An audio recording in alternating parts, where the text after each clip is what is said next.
What's up guys? So today we're going to be doing a little tutorial on how to change strings properly on a guitar. I'm going to show you all how to make sure you get enough wraps on here because this is critical to your guitar staying in tune. I'm not using any locker tuners or anything like that. I just got some plain old Grovers here. And here's some things we're going to need. Might need an energy drink. We're going to need some snippers. One of these things right here, a string winder. Of course you're going to need some strings. I got some tape here, a little cloth to clean everything off. The tape I think I'm going to use because I was looking at these frets and they're not very shiny. They need a dressing. So let's go ahead and get started. First thing we're going to do is I'm going to take this string winder and we're just going to loosen these strings up because they're all coming off.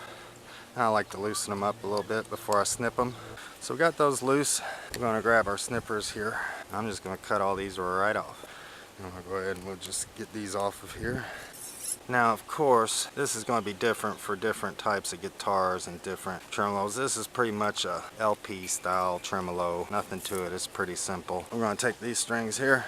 They're no good. Not going to grab those yet. First thing I'm going to do is wipe off all this dust because this thing's been sitting around. It's a little dusty. So let's go ahead and do that. Now the reason I decided to go ahead and do this out by the pool because next thing we're going to do is we're going to wash the guitar. Yeah, I'm just kidding. Hey, we ain't going to do that. I'm going to start on the portion where I polish these frets. Because if I look here closely, I can see I got dirt and stuff on my fretboard here. So let's get some stuff to do that. Got me some paper towels. I got me some rubbing alcohol, and believe it or not, just some Old English. I'm gonna take a little bit of this rubbing alcohol. Now this can dry out your wood. Paper towels, don't ever use it on your finish of your guitar. Paper towels will leave scratches and marks in your paint and your gloss clear coat. But I'm gonna use this basically try and get off this crud. Rubbing alcohol usually does pretty good. I'm gonna go up and down each fret here, clean. See it's getting all kinds of stuff on there. Nice thing about alcohol though is it evaporates quickly, so everything wood does stay dry, but it can dry your wood out. So those are looking a little cleaner, but I want to get these shiny, so we're going to go ahead and dress them, and I'll show you how to do that here in a second. Alright, so we got our tape. Now that we've gotten the wood clean and everything, I'm going to end up taping off this wood so that when I go through and dress these, the wood won't get scratched. I'm just going to go right up along that fret there, right up along that fret there. I'm going to do this down the whole neck of the guitar. You can see I'm just getting the tape up in there close to it. It don't have to be perfect, just enough so that you're not scratching wood on your neck. Well, we're getting there. We're halfway through. We're on the 12th fret. Be sure you use masking tape and not duct tape or something like that, because it will leave sticky stuff all over your guitar. Don't be a squid. It's really hot out here today. If you can see, I'm starting to sweat. I might have to jump in that pool. Alright, most people would think you're done right there, but actually you're not. The reason being is because we're going to be polishing these with some steel wool, and when we get done with that, there's going to be shavings and stuff. Being that your pickups are magnetic, you're going to get shavings. They're going to want to cling and hang around that area, so we're going to put some tape over that so that it doesn't get all over the... Alright, next thing to do is grab our steel wool. Because SOS pads are a little different. Some of them have that pink soap and stuff in them. This is actually just the steel wool. We're not going to need very much of it. I'm going to take it and we're going to kind of fold it over and do like that. And this is like a little bag here, so I don't know if this will fit over here, but could either tape up your guitar or something like that. But I have this little bag here. I'm just going to pull that tight and tie it. That'll kind of help. That'll just keep any of the steel wool that comes down here from getting in my electronics or switches. Or this one here, I should probably cover that up too, just to be safe. Alright, looks good enough for me. Now we're going to do nothing on here, just plain steel wool. And we're going to go across and we're going to polish these frets. I'm not applying a lot of pressure here. I am just, you can kind of feel it. It'll smoothen out once it starts getting all the stuff. It's just an oxidization. It's just oxidized. Yeah, it's just oxidized a little bit. So and you can already see the difference here. You can already see the difference between that and that. Those aren't done and those have been done. So yeah, we'll just keep going with it. Alright, now when I get all that, I'm just going to go down this edge slightly to make sure I get those corners, those edge frets. And now we got shiny frets. As you can see, here's what I was talking about. See how all this stuff gets on there? That's why we put all this tape and everything on here. So if you have an air blower, I like to blow it off. I will blow some of this off. Guess that's one way to do it if you don't have an air blower. A lot of people don't have air blowers, so why am I going to use an air blower? I'm going to go ahead and leave that on there. And I'm going to start down here at the bottom and work my way up. bit of this just to kind of treat the, oh, they got hair all over it. Oh, that dang cats. It doesn't take much.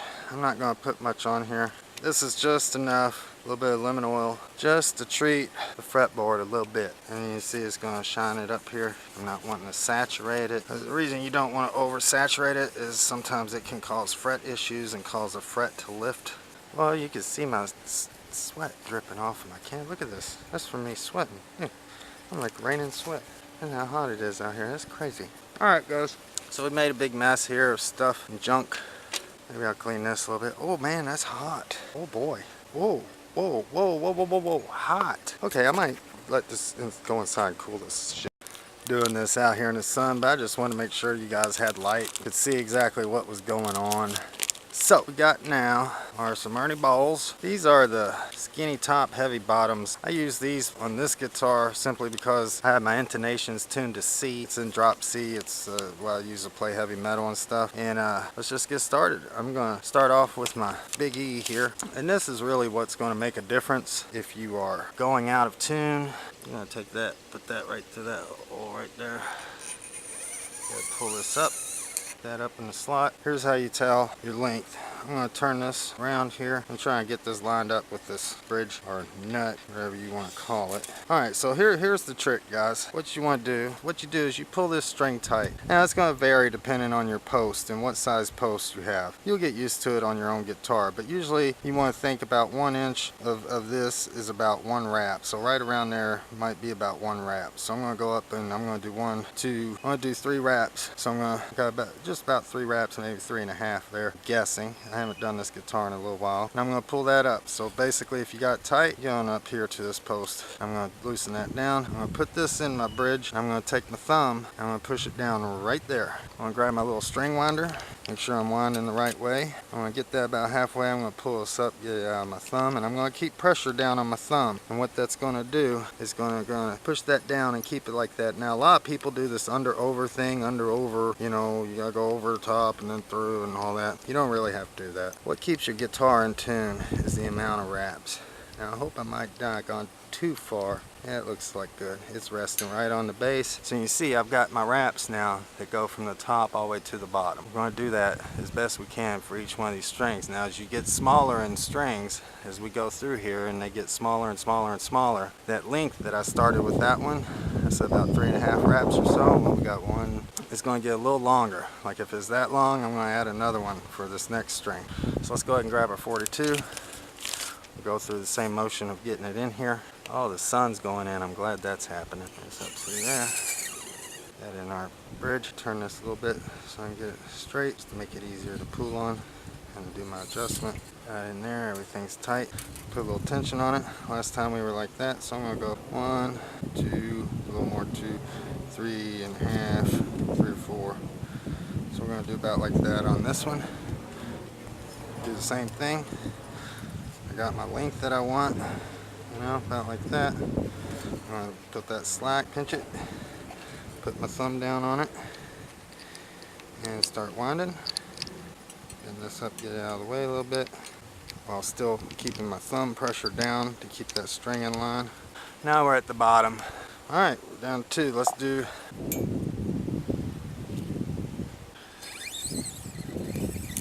Turn this straight, pull this bridge, little slot, pulling this tight. I'm going to give it about that much space right there. I'm going to go slack with it back in. Take my thumb or my finger, I think I'll just do that, and start winding it up. So you can see it's kind of like a guesstimation, but after you do it a few times, you will be able to guesstimate it fairly well. Sometimes better than others, and the guitars will vary depending on their post diameter. And we'll just wind, wind, wind, wind, wind, wind, wind, wind, wind, wind. I've got too much. I think I've got too much. I've got just enough. Now, when we get to this point, instead of going this way, we're going to flip these over. We're going to go this way. Reason being because we want to have room to place our fingers to pinch down those strings. Now this one's going to be able to have a lot of length. This one will definitely have a lot of length because it's such a thin string. Up through there, right through here. I'm going to go ahead and give it like that much. before on this thick one. We want that. I think that'll be enough. And this time I'm going to do it from this angle. I always trying on the smaller strings, keep my thumb pinched really tight, because they have a tendency to want to overlap. So what I'm trying to do is keep that pinched down, so when it's winding, it's always got a down angle for it. And I'm pushing pretty hard to create some tension for when it's pulling through my thumb as well. You can see that. It's always got a down angle on it. The part that's actually being wound up kind of comes up as a spiral. That'll make all those wraps stay in line. And you can see I've got a long ways to go, so let's just keep wrapping. Alright, there we go. If you can see that, that's plenty of wraps. That looks pretty good. It doesn't go down like these double wrap string, because it's just a single string, you know, top 3, but that's plenty of wraps, and that's what you want, is just plenty of wraps. Always at least 3 wraps on this, or you know, at least 2.5, 2 wraps on this. You want to try and get 3 on this, 4 on this, about 8, at least 6 or whatever. You'll see. We're going to do this next one. Alright, so I'm going to go up here, I'm going to pinch it. I want to go about, let's go with that much, Same thing, try and keep that angle.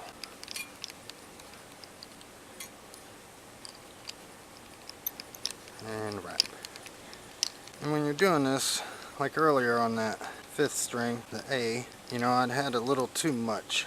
Sometimes it's better to have a little too much than it is to not have enough, because you'll end up with a little kink in your line of wraps. Alright, looking good on the thing here. I'm starting to sweat again. That's not too bad. You can see they're all nice in line. We got one more left. At the end of the day, we're going to clean all our mess up. So what? Set the bridge. Take this and give it about how much should be good. Now if you have a hard time with your thumb, if it hurts your thumb or something, I have done this with like a guitar pick. Put the guitar pick down and then put my thumb on it and let the string ride under the guitar pick. But you know, I guess you could wear a glove or something if it hurts your thumb, or you could just man up. See, I'm starting to spread a little wide there. And alright guys, so here's what we got. Everything's in line, cleaned and polished our frets. We got our board nice and clean. You can see our wraps there. Only thing left to do is cut off these little things and tune it up. And if you wrap your strings good, guys, any guitar will really stay in tune a whole lot better if you just make sure you have enough wraps. Those people who only do half wraps and stuff, even with locking tuners, they say you don't have to do that, but really, the string tension, it helps distribute it more evenly. It's like a spring, you know, and it's once it sets, then you know, it's it just is better. Don't believe me? Try it. Alright, have a good one.